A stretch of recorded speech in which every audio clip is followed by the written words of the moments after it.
नमस्ते एवरीवन, स्वागत है आप सभी का आपके अपने educational platform the content cloud पर। आज ओवर हुआ है आपका शिफ्ट 1 का एग्ज़ाम। 23 अगस्त। आई होप आप सभी का एग्ज़ाम क्वेश्चन पेपर अच्छा हुआ होगा। आज हम लोग डिस्कस करेंगे हिंदी का एनालिसिस इस पर्टिकुलर वीडियो में। चलिए विदाउट एनी डिले आप अपने क्वेश्चंस मैच कर लीजिए, कितने आपके क्वेश्चन सही हुए और कितने गलत। क्वेश्चन पेपर काफ़ी सरल आया था। एक दो क्वेश्चंस को छोड़कर बाकी सभी सरल क्वेश्चंस थे। तो चलिए मिला लेते हैं अपने क्वेश्चंस के आंसर। क्वेश्चन नंबर 58 है आपका हिंदी का।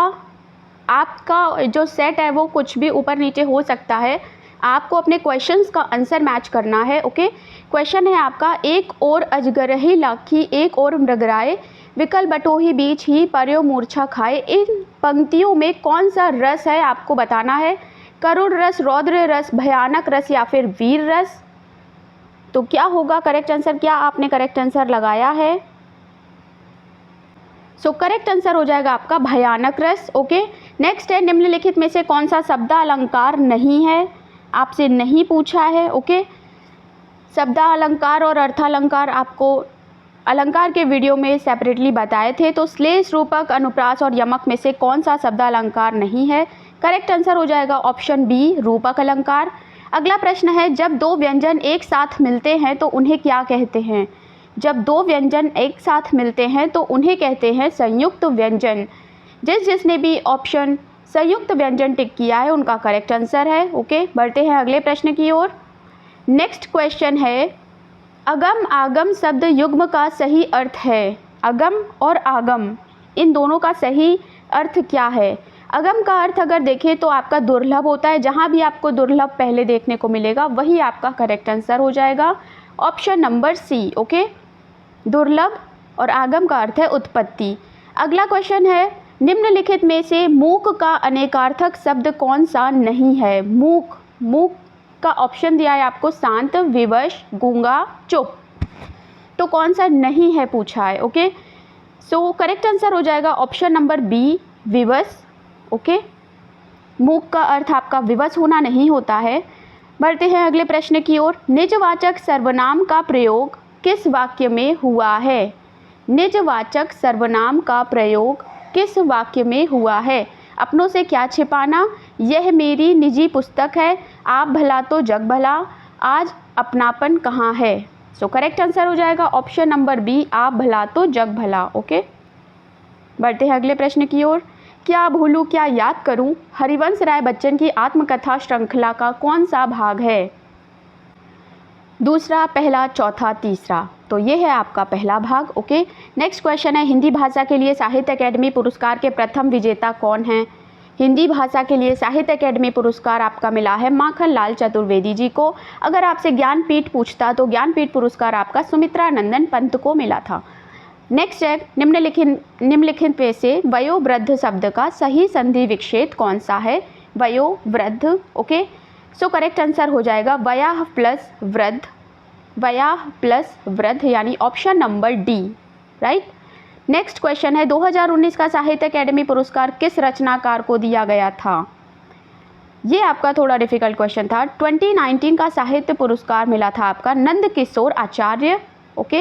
ऑप्शन नंबर ए को नंद किशोर आचार्य इज द करेक्ट आंसर।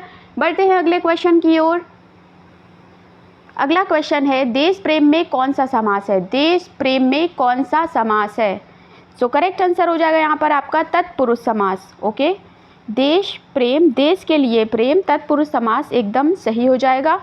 जुबान पर लगाम ना होना, जुबान पर लगाम ना होना का क्या अर्थ है? सदैव कठोर वचन कहना, सर्वत्र अपनी वाग्मिता दिखाना, स्पष्टवादी होना या अनावश्यक रूप से स्पष्टवादी होना। क्या होगा correct answer? Option number D आपका अनावश्यक रूप से स्पष्टवादी होना सही हो जाएगा। अगला प्रश्न है, निम्नलिखित में से कौन सा अमृत शब्द का पर्यायवाची नहीं है? अमृत शब्द का पर्यायवाची आपका नहीं बताना है। सोम, अमीय, सुधा या क्षीर। क्षीर आपका करेक्ट आंसर हो जाएगा, क्योंकि क्षीर का अर्थ होता है आपका खीर। इसका कोई भी लेना देना अमृत से नहीं है। नेक्स्ट आपका क्वेश्चन है कि कौन सा वर्ण दंत्य नहीं है? दंत्य, ओके। सो द, ट, च, ध में से कौन सा आपका दंत्य नहीं है? दंत्य आपका हो जाएगा नहीं वाला टा, ओके, ये आपका मूर्धन्य है। अगला प्रश्न है मैंने आम खा लिया, वाक्य में प्रयुक्त काल है। मैंने आम खा लिया में कौन सा आपका काल है, बताना है। सो यहाँ हो जाएगा करेक्ट आंसर आसन्न भूतकाल। अगला प्रश्न है किसी एक में ही आस्था रखने वाला वाक्यांश के लिए एक शब्द क्या होगा? तो वहाँ आपका हो जाएगा ऑप्शन नंबर ए अनन्य, ओके। सो अगर आप चैनल पर पहली बार विजिट कर रहे हैं तो चैनल से जुड़ जाइएगा ऐसे ही और करेक्ट और फास्टेस्ट एनालिसिस के लिए, ओके। सो बढ़ते हैं अगले प्रश्न की ओर। निम्नलिखित में से शब्दों में प्रयुक्त प्रत्यय किस विकल्प में ठीक ठीक प्रदर्शित किए गए हैं? ओके, धमाका, लड़ाकू, उड़ाक या छिलका। सो ऑप्शन नंबर जो एक है आपका आका, आकू, आक और का, ये आपका करेक्ट आंसर हो जाएगा। अगला प्रश्न शुद्ध वाक्य का चयन कीजिए। मध्यकालीन युग में कलाओं की बहुत उन्नति हुई। साहब ने कहा कि किसी को अंदर ना आने दिया जाए, ओके। इस समय मोहन की आयु 20 वर्ष है। वे चाहे भले ही ना आए पर तुम्हें आना है। सो क्या है शुद्ध वाक्य? शुद्ध वाक्य की बात करें तो ऑप्शन नंबर डी, यानी वे चाहे भले ही ना आए पर तुम्हें आना होगा, ये आपका करेक्ट आंसर है। अगला प्रश्न है सदा एक वचन में प्रयुक्त होने वाले शब्दों को चुनिए। सदा एक वचन में प्रयुक्त होने वाले, सो करेक्ट आंसर हो जाएगा वर्षा और जनता, यानी ए ऑप्शन।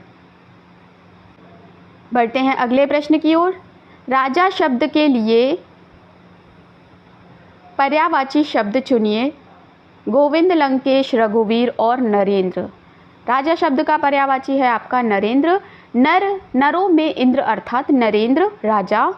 निम्नलिखित में से वाक्यों के शुद्ध रूप का चयन करो। भारत में अनेक जातियां हैं, भारत में अनेक जाति है, भारत में अनेकों जाति हैं, भारत में अनेकों जाति हैं, ओके। अनेक अपने आप में बहुवचन है इसलिए अनेकों अनेकों वाले तो सारे ही कट जाएंगे, ठीक है। नेक्स्ट है आपका कि भारत में अनेक जातियां हैं और भारत में अनेक जाति है। इनमें से कौन सा करेक्ट ऑप्शन होगा आपको देखना है। सो करेक्ट आंसर हो जाएगा भारत में अनेक जातियां हैं, ऑप्शन नंबर ए। विस्मयादिबोधक चिन्ह हम सभी को पता है, बी ऑप्शन करेक्ट आंसर हो जाएगा। अगला है किस वाक्य में अच्छा शब्द का प्रयोग विशेषण के रूप में हुआ है? अच्छा शब्द का प्रयोग आपका विशेषण के रूप में हुआ है, आपको बताना है। सो स्थान बहुत अच्छा है, यह स्थान बहुत अच्छा है, ये आपका करेक्ट आंसर हो जाएगा। ऑप्शन नंबर डी आपका करेक्ट आंसर हो जाएगा।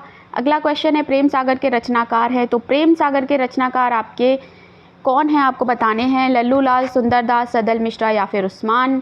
करेक्ट आंसर हो जाएगा लल्लू लाल, ओके। अनावर्त, अनावर्त शब्द का समभिन्नार्थक क्या है? अनावर्त, अनावृत दोनों डिफरेंट होते हैं। अनावर्त का अर्थ होगा आपका ना दोहराया हुआ, ओके, जिसे रिपीट ना किया गया हो। सो ऑप्शन नंबर सी आपका करेक्ट हो जाएगा। नेक्स्ट क्वेश्चन देखते हैं। अगला है निम्नलिखित में से कौन सा पुल्लिंग है? पुल्लिंग शब्द आपको बताना है। क्षेत्र, रीति, क्षमा या घटना।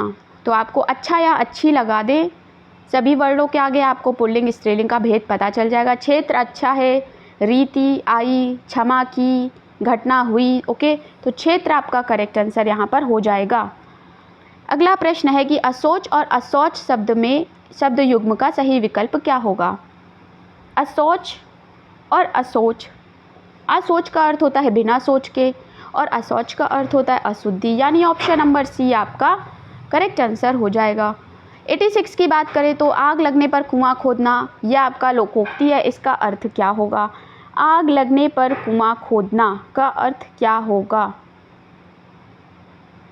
करेक्ट आंसर हो जाएगा संकट के समय बचाव के लिए सोचना, ओके। नेक्स्ट है कि जिसे सरलता से पढ़ा जा सके के लिए एक शब्द क्या होगा? जिसे सरलता से पढ़ा जा सके, स्थापन, पाठ्य, सुपाठ्य या फिर सुषुप्त। सो करेक्ट आंसर क्या होगा? जिसे सरलता से पढ़ा जा सके, सो वो आपका हो जाता है सुपाठ्य, ओके। ऑप्शन नंबर जो सी है आपका सही हो जाएगा। अगला है, नेक्स्ट क्वेश्चन है कि कौन सा निम्नलिखित में से कौन सा शब्द उपसर्ग नहीं है? प्रभाव, ओढ़ना, अपवाद या फिर पराजय। किस में आपका उपसर्ग नहीं है? प्रत्यय और उपसर्ग का डिफरेंस अगर आपको पता होगा तो ये प्रश्न आपसे आसानी से सॉल्व हो जाएगा। ओके, सो अगर आप चैनल से जुड़े हुए हैं और आपने प्रैक्टिस सेट सॉल्व किए थे तो आपको इजीली ये इजी क्वेश्चंस सॉल्व कर लिए होंगे। ओके, सो यहाँ आपका करेक्ट आंसर हो जाएगा बी, ओढ़ना। ओके, अगले प्रश्न की बात करें तो समास का शाब्दिक अर्थ क्या है? समास का शाब्दिक अर्थ क्या है आपको बताना है। समास का शाब्दिक अर्थ आपका होता है संक्षिप्त। ऑप्शन नंबर आपका संक्षिप्त एकदम सही हो जाएगा। ओके, अगले प्रश्न आपके कुछ पैसेज से थे। पैसेज से आपके इंपॉर्टेंट क्वेश्चंस होते हैं, इसलिए पैसेज को पढ़ लेना ही आसान होता है। शिक्षा को वैज्ञानिक और प्राविधिक मूलाधार देकर हमने जहां भौतिक परिवेश को पूर्णतया परिवर्तित कर दिया है और जीवन को अप्रत्याशित गतिशीलता दे दी है, वहां साहित्य, कला, धर्म और दर्शन को अपनी चेतना से बहिष्कृत कर मानव विकास को एकांगी बना दिया है। पिछली शताब्दी में विकास के सूत्र प्रकृति के हाथ से निकलकर मनुष्य के हाथ में पहुंच गए हैं, विज्ञान के हाथ में पहुंच गए हैं और इस बंद गली में पहुंचने का अर्थ मानव जाति का नाश भी हो सकता है। इसलिए नैतिक और आत्मिक मूल्यों को साथ साथ विकसित करने की आवश्यकता है जिससे विज्ञान हमारे लिए भस्मासुर का हाथ ना बन जाए। व्यक्ति की क्षुद्रता यदि राष्ट्र की क्षुद्रता बन जाती है तो विज्ञान भस्मासुर बन जाता है। इस सत्य को प्रत्येक क्षण सामने रखकर ही अणुविस्फोट को मानव प्रेम और लोकहित की मर्यादा दे सकेंगे। अपरिसीम भौतिक शक्तियों का स्वामी मानव आज अपने व्यक्तित्व के प्रति आस्थावान नहीं है और प्रत्येक क्षण अपने अस्तित्व के संबंध में शंकाग्रस्त है। ओके, सो अब हम लोग सॉल्व कर लेते हैं पैसेज से रिलेटेड क्वेश्चन। क्वेश्चन है आपका, आधुनिक मानव विकास को सर्वांगीण नहीं कहा जा सकता क्योंकि। आधुनिक मानव को विकास को सर्वांगीण नहीं कहा जा सकता है क्योंकि साहित्य, धर्म, कला आदि मानव चेतना से निर्वासित है। ऑप्शन नंबर ए इसका करेक्ट आंसर हो जाएगा।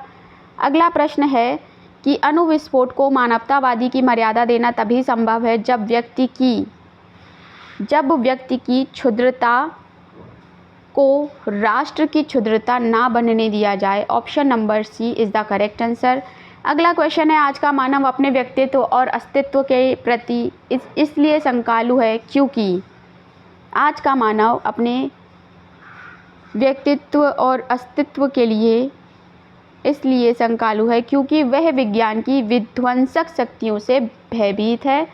ऑप्शन नंबर ए आपका करेक्ट आंसर हो जाएगा। अगला प्रश्न है, हमारी विज्ञान धृत शिक्षा की सर्वाधिक महत्वपूर्ण देन है जीवन का अपरिसीमित भौतिक विकास। Option number C. ओके, बढ़ते हैं अगले प्रश्न की ओर। नेक्स्ट है, मानव जीवन को भस्मासुर बनने से कैसे रोका जा सकता है?